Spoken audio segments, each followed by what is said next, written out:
Okay, so this is the dead start barbell hip thrust. Essentially all you're doing for this one, you've risen it, so like you're just working on the power side. So rather than you trying to come down, hold the tension, get the nice big stretch, and then hit the glute with the anterior and posterior tilt on the thrust, instead you get to sum up all your strength and power, load up a little bit heavier, and just go on the power side.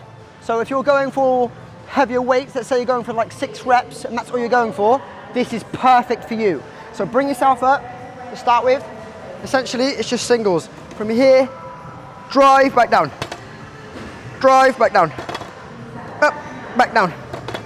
Up, back down. The thing to focus on is to make sure that your upper body doesn't go back at the same time. So we want to avoid this. It should just be from here.